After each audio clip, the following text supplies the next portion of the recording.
러시아 유명한 대작가 톨스토이가 있습니다. 이 사람은 전쟁과 평화라든가 부활이라든가 안나 카레니나 등 유명한 주옥 같은 작품을 세상에 남겼어요. 이분이 세계적인 작가가 된 배경은 어떻습니까?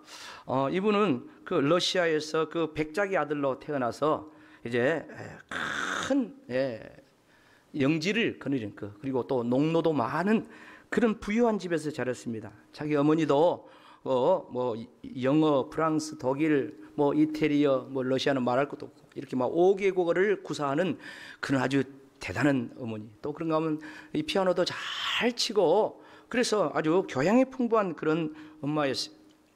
그런데 5남매를 이렇게 낳고 톨스토이가 막내로 태어났는데 1년 6개월 만에 어머니가 돌아가셨어요. 그리고 이제 7년 뒤에 아버지 니콜라이도 뇌출혈로 사망을 했답니다.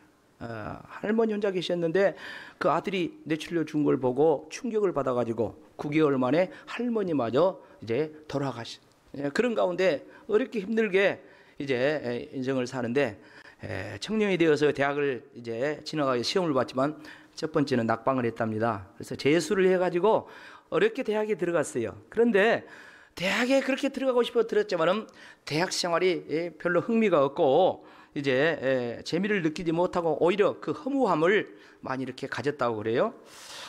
그래서 이제 톨스토이가 도시를 떠나서 이제 고향으로 돌아와서 농노들과 함께 이상적인 바로 상록수에 나오는 그 이야기처럼 그런 이제 그 농촌을 한번 건설해 보고자 이렇게 마음을 먹고 실천을 했지만은 이 신분의 차이가 있어가지고 농노들이 자기를 받아들이지 않는 거예요. 당신은 귀족이고 우리는 세상 말로 우리 말로 하면 쌍놈들인데 어떻게 같이 마음을 합하고 같이 밥을 먹고 하겠냐? 안 받아들여져요.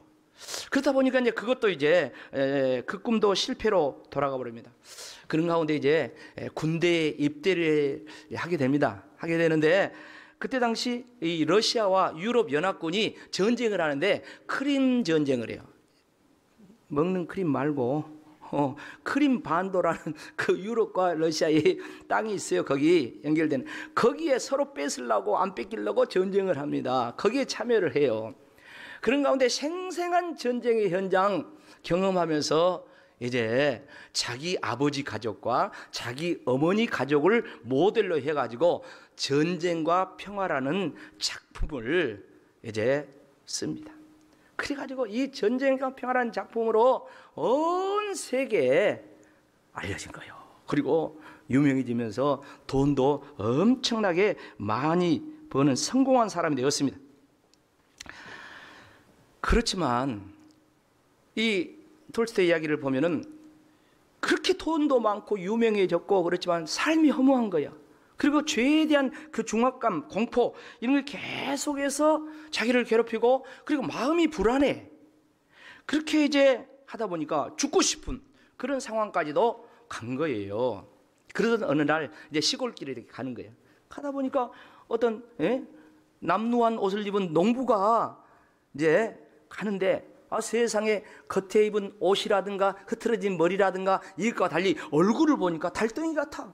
얼굴이 그렇게 환하고 그렇게 평안할 수가 없어. 그래서 톨스토이가 물어본 거예요. 아니 어르신, 당신은 어떻게 해서 그렇게 이 평안한 얼굴을 가질 수가 있습니까? 이렇게 질문하니까 이 농부가 대답을 한 겁니다. 뭐라고 대답을 합니까? 같이 읽어봅시다. 시작. 하나님을 의지하고 믿음으로 살기에 언제나 기쁘고 평안합니다. 할렐루야. 근데 러시아는 당시에 기독교 국가예요. 그렇다 보니까 톨스토이도 명목상으로는 자기도 기독교인이야.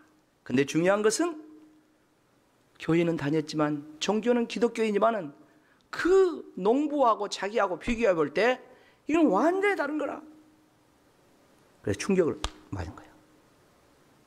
충격을 먹고 이제 그때부터 하나님을 제대로 만나야 되겠다고 진지한 마음을 먹고 이제 그때부터 신앙에 몰두를 합니다.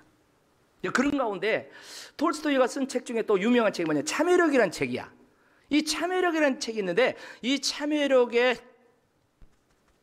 자기 자신의 이 회심에 대한 이야기를 하는데 그 가운데 한 대목으로 이런 이야기야.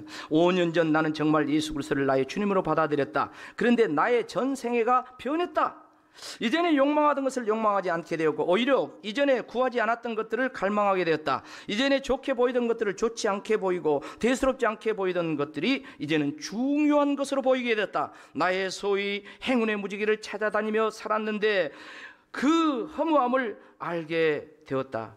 거짓으로 나를 꾸미는 것이나 여인들과의 관계나 술에 취해 기분 좋아하는 것들을 이제는 더 이상 행복으로 간주할 수 없게 되었다. 자기 회심에 대한 이야기를 참회록에 이렇게 써놨어요. 그리고 톨스토이가 아주 철학적인 질문을 하는데 세계의 의문이란 이 질문을 합니다. 첫째 뭡니까? 이 세상에서 가장 중요한 시간은 언젠가? 두 번째는 이 세상에서 가장 필요한 사람은 누군가? 세 번째, 이 세상에서 가장 중요한 일은 무엇인가? 이런 의문을 이제 던지는 거예요. 그리고 스스로 깨닫는 바를 대답을 하는 겁니다. 답이 뭡니까? 이 세상에서 가장 중요한 시간은 뭐요? 지금이다. 할렐루야. 지금이 가장 중요한 시간인 줄로 믿습니다. 더더욱 우리는 예배하는 시간이니까, 하나님 만나는 시간이니까 가장 중요한 시간. 그런가 하면 이 세상에서 가장 필요한 사람은 지금 내가 만나고 있는 사람이다. 그런가 하면 세 번째로 이 세상에서 가장 중요한 일은 지금 내 옆에 있는 사람에게 선을 베푸는 것이다. 사랑을 베푸는 것이다. 그렇게 자기 깨달음을 대답했습니다. 톨스토이가 82세로 이제 죽게 됩니다. 그런데 톨스토이가 일기를 많이 남겼는데 그 일기의 한 대목에 이런 내용이 나옵니다. 아버지여, 생명의 근원이시여, 우주의 영이시여, 생명의 원천이며 날 도우소서. 내 인생의 마지막 며칠, 마지막 몇 시간이라도 당신에게 봉사하며 당신만 바라보며 살 수 있도록 날 도와주시옵소서. 이런 기도와 같은 그 내용을 자기 일기에 죽기 며칠 전에 이렇게 썼다는 것이죠. 톨스토이 작품이라든가 방금 소개한 이런 간단한 이런 내용들을 통해서 얼마나 세상에 많은 사람들이 영향을 미치는지, 특별히 중요한 것은 우리 그리스도인들에게 진정한 믿음을 가져야 된다. 명목상 그리스도인이 아니라 종교인이 아니라 톨스토이가 나중에 진짜 주님을 만난 것처럼 이렇게 진짜 주님을 만나야 된다는 사실을 깨우쳐주고 있습니다. 사랑하는 성도 여러분, 오늘 본문의 말씀은 그 유명한 엘리야 선지자가 하늘에서 불을 내리고 난 이후의 이야기입니다. 바알 선지자들과 내기를 해가지고 그들에게 이기고 나서 그들을 다 기손 시내가에 가가지고 다 쳐 죽였죠. 그런가 하면 다시 7번 기도해서 하늘에서 비를 내리고 엄청난 역사를 이룹니다. 정말 위대한 능력의 선지자죠. 그런데 이세벨 왕비가 바알 선지자를 다 죽였다는 이 소식을 듣고 하는 말이, 오늘 말은 무슨 말입니까? 내일 이맘때 너도 죽여버리겠다. 내가 만일에 너를 죽이지 않으면 신들이 나한테 벌을 내릴 것이다. 이런 말을 간단히 해서 죽여버리겠다는 이 말을 이렇게 합니다. 그래서 이 말을 전해 듣고 엘리야가 막 주랭랑을 쳐가지고 도망을 쳐가지고 부엘세바로 갔다겠어요. 그리고 거기 가서 또 하룻길을 광야로 들어가가지고 이제 로뎀나무 밑에서 죽기를 자청했다고 했습니다. 정말 엘리야가 낭망에 빠져가지고 차라리 내 생명을 거둬가 주세요 그러고 있을 때 하나님께서 천사를 보내가지고 엘리야에게 먹을 것을 주고 다시 갈 길을 가라고 말씀한 그런 내용입니다. 오늘 이 말씀을 통해서 하나님께서 우리에게 깨우치시는 말씀이 뭘까요? 몇 가지로 정리해보면 가장 먼저 모든 인간은 누구나 뭐다다? 연약하다.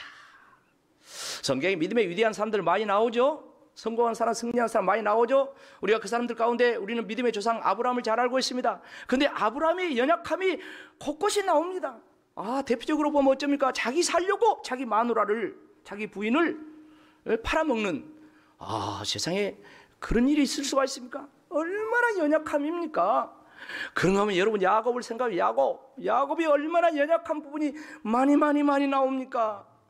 그런가 우리가 잘 아는 이스라엘 민족 애굽에서 출애굽시킨 모세를 잘 알고 있습니다. 그런데 모세의 연약함이 또 얼마나 나옵니까?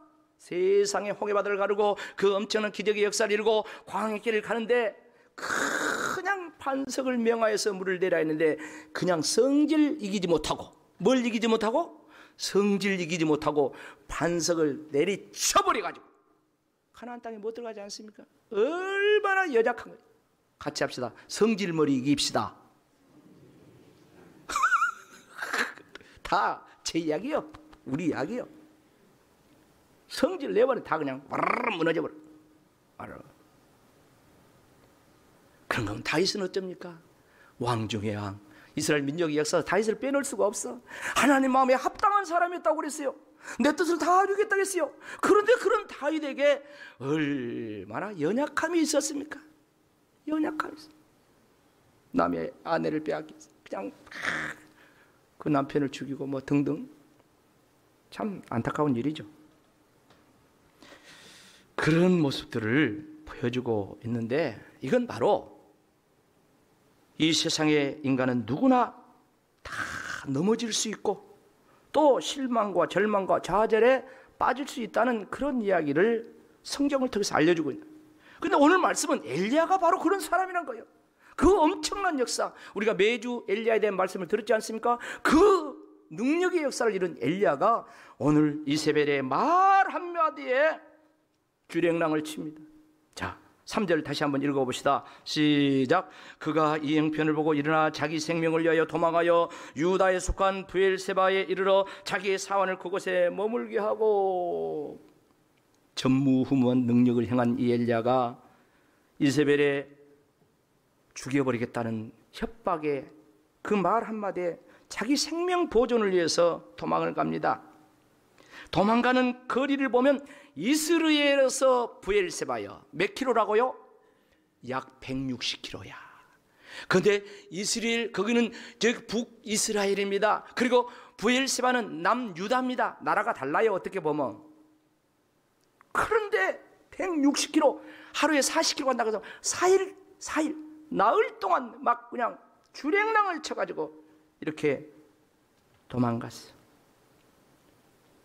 하늘에서 불을 내리고 하늘에서 비를 내린 엘리야가 이렇게 될 줄 누가 알았습니까?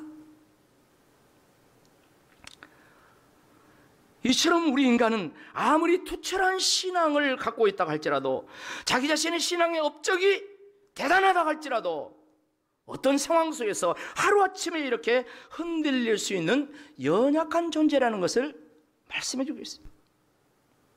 엘리야는 그동안 영적 전투에서 승전가를 불렀지만 또 한편으로 엄청난 이제 탈진 상태가 온 거예요. 그러다 보니까 말 한마디에 그냥 넘어져 버려요. 이것이 바로 연약한 모든 인간의 모습이며 저와 여러분의 모습이 아니겠느냐 이 말이에요. 도망쳤습니다. 어디로 갔습니까? 광야로 갔습니다. 어디에 있습니까? 그 로뎀나무라는 곳이 있습니다. 광야 로뎀나무에 갔는데 세상에 거기서 하나님을 만나버렸어. 거기서. 할렐루야. 오늘 4절 5절 말씀 보세요. 자기 자신은 광야로 들어가 하루길쯤 가서 한 로뎀나무 아래에 앉아서 자기가 죽기를 원하여 이르되 여호와여 넉넉하오니 지금 내 생명을 거둬가세요. 나는 내 조상보다 낫지 못합니다.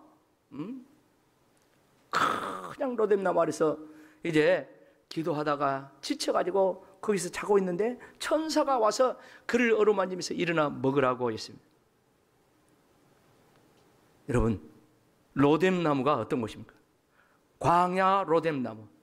저기 보이세요? 저 앞에 있는 것이 로뎀나무입니다. 쌀이나무 같은 거요. 커봤자 2m 정도 안 됩니다.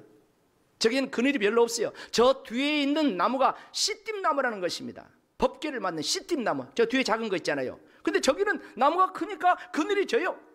근데 저 큰 나무가 아니라 이 작은 쌀이나무 같은 곳에 별로 그늘도 없는 이곳에 엘리야가 거기서 머리를 쳐박고 더위를 피하면서 거기서 하나님 앞에 기도하고 있는데 그 로뎀나무의 뜻이 뭐라고요? 시궁창. 시궁창. 정말 시궁창 같은 그곳에서 나 죽고 싶다고 이렇게 내 생명을 거둬가 달라고 그러고 있는 거예요. 그런데 하나님의 은혜가 임했다니까요. 오늘 이렇게 예배당에서 예배드리면서도 하나님의 은혜가 임하지만 저와 여러분이 타운하고 엎드려서 골방에서 또는 산에 가서 어디 가서 하나님 앞에 엎드려 기도할 때 그곳이 마치 시궁창 같은 그런 곳이라고 할지라도 거기에 하나님이 찾아오신 줄로 믿습니다. 오늘 하나님이 찾아오신 모습을 보세요. 9절 말씀 다시 보겠습니다. 5절 말씀 로뎀나무 아래 누워 자더니 천사가 그를 어루만지며 그에게 이르되 일어나서 먹으라 하는지라. 엘리야에게 하나님께 찾아오셨습니다. 어떻게 찾아오셨습니까? 천사를 통해서 찾아오셨습니다. 천사가 가서 한 일이 무엇입니까? 몇 가지로 정리하면 그렇습니다. 먼저 엘리야를 어루만져 줬다고 그랬습니다. 이게 뭡니까? 위로함이야. 위로함. 지금 이 시간 어떤 내용인지 모르지만 낙심하신 분 계십니까? 인생이 지쳐 있습니까? 또 신앙생활하는 것이 너무 힘든 분이 계십니까? 어떤 형태가 되었든 간에 저와 여러분에게 성령의 위로가 있기를 축복합니다. 성령이 우리를 쓰다듬어줘요. 우리 마음을 그냥 쓰다듬어. 구약 엘리야에게는 천사가 왔지만 예수님 있는 저와 여러분은 위로의 성령님께서 이미 와 계신 줄로 믿습니다. 그리고 이렇게 예배할 때 말씀을 통하여서 성령이 우리를 위로하시는 것입니다. 그래서 예수님께서 요한복음 14장 말씀 보면 십자가 지기 전날 16절에 이렇게 합니다. 내가 또 다른 보혜사를 너에게 주사 영원토록 너희와 함께 있게 하리라. 그랬어요. 예수님 십자가 달려 돌아가셔버려. 그러나 예수님이 제자들에게 또 다른 보혜사 성령님을 너에게 보내주셔서 너희와 영원토록 함께 하리라. 근데 그 성령님이 우리를 위로하신 분이야. 위로. 그런가 하면 두 번째 천사가 한 일이 무엇입니까? 광야에서, 광야는 아무것도 없어요. 먹을 것을 가져와가지고 어디선가 떡과 고기를 숯불에 굽다겠어요. 이걸 갖다가 주면서 먹으라 합니다. 6절 보세요. 번중 머리맡에 숯불에 구운 떡과 한 병에 물이 있더라. 이에 먹고 마시고 다시 누웠다 그랬어요. 그 광야에서 어디서 떡을 숯불에 구우고 그 광야에서 어디서 물을 가져와서 배고파 쓰러져 잠드는 엘리야에 깨워서 먹으라고 하냐 이 말이에요. 엘리야는 지금 4일 5일 동안 밥을 못 먹고 물도 못 마시고 지금 완전히 육체적으로도 다운되어 있습니다. 사랑하는 성도 여러분, 하나님께서는 이렇게 저와 여러분에게 준비하신 하나님, 여호와의 일의 하나님인 줄로 믿습니다. 떡과 물은 말 그대로 식물을 의미합니다. 우리 육체가 있는 한 우리는 식물의 힘을 의지해서 살아야 합니다. 그래서 잘 먹기도 해야 돼요. 옆 사람과 잘 먹읍시다. 또한 영적으로 떡은 하나님의 생명의 양식인 말씀이요, 물은 하나님의 말씀의 은혜, 성령의 생수를 이야기하는. 그러니까 천사가 이렇게 떡과 물을 가져왔다는 말은 무슨 말입니까? 육적으로도 먹여주시고 영적으로도 영육간에 먹여줬다. 그래서 지쳐있는 이 엘리야에게 휴식을 취하면서 다시금 힘을 얻도록 만들어줍니다. 여러분, 먹고 마시고 쉬는 것을 죄악시하며 두려워하지 마십시오. 제가 그랬어요. 먹는 거, 마시는 거, 그리고 조금 쉰다, 세상 말로 논다, 그럼 내가 뭐하고 있지? 그런 생각이 제게 그동안 많이 지배하고 있었어요. 그러면서 먹는 것보다 어떻게 보면 금식하는 것이 더 좋았고 그런 때가 있었습니다. 그런데 그게 전부는 아니라는 거죠. 우리 몸도 하나님의 성전인 줄로 믿습니다. 그래서 우리 몸이 건강해야 하나님도 잘 섬기고요, 우리가 맡겨진 직분 사명도 잘 감당할 수가 있고요, 우리가 헌신도 할 수 있다는 것이죠. 그래서 천사가 이렇게 먹여주시오. 그런가 하면 마지막으로 천사가 한 일이 무엇입니까? 엘리야에게 앞으로 갈 길을 알려주는 것입니다. 다시 말해서 엘리야의 사명을 일깨워주는 거. 7절 말씀 같이 읽어봅시다.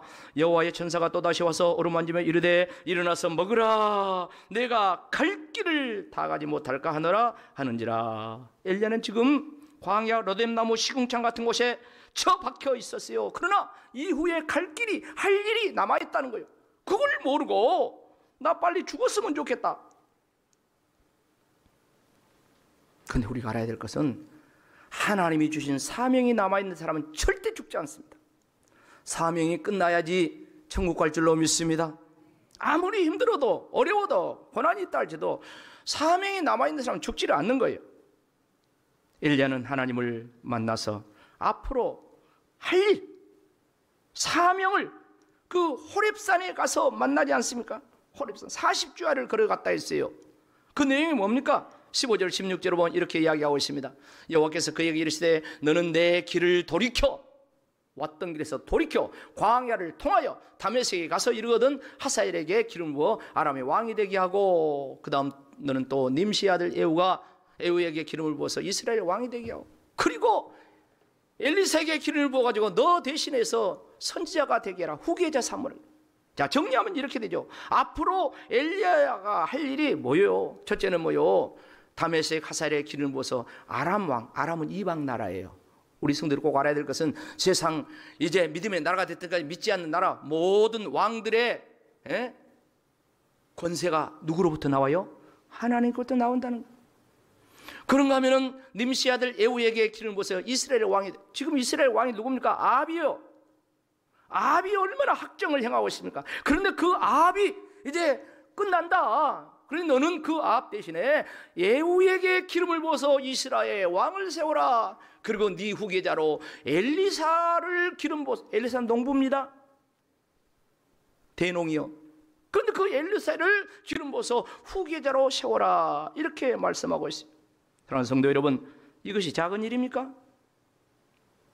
아람이라는 나라를, 그 나라의 미래를 세우는 일입니다. 이스라엘 나라 미래를 세우는 일입니다. 그런가 하면 하나님 나라, 선지자는 하나님 나라의 메신저입니다. 근데 엘리야 대신에 계속해서 엘리사를 세워서 하나님 나라의 메신저를 세워서 온 세상에 하나님 나라가 계속해서 이루어지도록 해라. 이게 작은 일이냐 이 말이에요. 지금까지 엘리야가 한 일도 대단한 일입니다. 그러나 이제 남은 일이 훨씬 더 중요하다는 것을 오늘 말씀해 주고 있습니다. 여러분, 지난날에 엘리야는 갈멜산에서 하늘에서 불을 내리고 비를 내려서 큰 기적을 이루면서 사실 과거 청산을 했어요. 과거 청산. 그렇죠? 우상과 이런 것들 막 과거 청산이야. 근데 다시 이 호렙산에 와서 하나님을 만나고는 모세처럼 새로운 제2의 인생길, 사명을 깨닫고 미래를 향하여서 새처로 한 줄로 믿습니다. 어디를 향하여? 미래를 향하여. 미래로 도약하는 교회. 할렐루야. 미래. 사랑하는 성도 여러분, 인간은 누구나 연약합니다. 돌수도처럼 성공했다고 할지라도 허무하고 절망하고 낙심하고 죽고 싶은 그런 사람들이 얼마나 많이 있습니까? 엘리야처럼 하늘에서 불과 비를 내는 능력을 행했다고 할지라도 말 한마디에 낙심해가지고 도망쳐가지고 나 이제 그만 살고 싶다. 나 이제 교회 일을 하고 싶지 않다. 내가 뭐달로 이럴 때가 없냐 이거예요. 목회들도 그런 사람이 있어요. 저도 마찬가지로 그럴 때가 있어요. 그러나 돌수도이를 시골 가난한 농부를 통해서 하나님을 믿는 믿음을 재정비하게 만들고 거기서 자기 인생의 새로운 회심과 함께 그 남은 인생이 진짜 행복하고 그 남은 인생의 작품이 또한 얼마나 믿음의 시각에서 기록된 작품으로 아름답고 많은 세계인들의 감동을 주는 역사가 일어난지 몰라요. 그런 엘리야도 마찬가지입니다. 호렙산에서 다시 하나님을 만나고 이전의 역사보다도 이후에 더 큰 역사를 이루었다는 것입니다. 그리고 엘리야의 마지막이 어떻게 됐습니까? 열왕기하 2장 11절에는 이렇게 이야기합니다. 두 사람이 길을 가며 말하더니 불수레와 불말들이 두 사람을 갈라놓고 엘리야가 회리바닥으로 하늘로 뭐다니라 올라가냐. 여기 두 사람은 뭐냐면 제자 엘리사, 그동안 엘리사를 키워놓고, 그리고 이제 요단강에서 엘리야가 승천을 한대 불수레와 불말을 타고 하늘로 올라갔다. 죽음을 보지 않고, 성경에 죽음을 보지 않는 두 사람이 나오죠. 한 사람이 누구요? 에녹이라는 사람. 300년과 하나님과 동행하더니 하나님이 에녹을 데려가셨대. 오늘 엘리야가 또 그 가운데 한 사람이 아직도 갈 길이 많이 남아있는 사랑하는 성도 여러분, 오늘 말씀을 통해서 다시 주의 음성을 들으시고 힘을 내시기를 축복합니다. 영적으로 충전하기를 축복합니다. 아직도 더 중요한 할 일이 남아있는 성도 여러분, 지친 영육을 새롭게 하세요.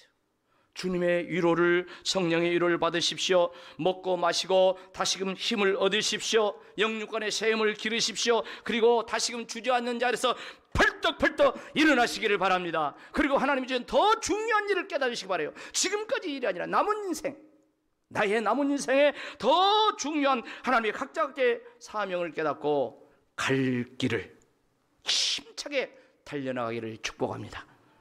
무더운 여름철이 물러가고 풍성한 가을이 다가오고 있습니다. 하나님께서는 코로나 사태가 계속되고 있지만 여전히 그 가운데 하나님은 일하고 계시고 우리와 함께 하시고 지금도 인도하신 줄로 믿습니다.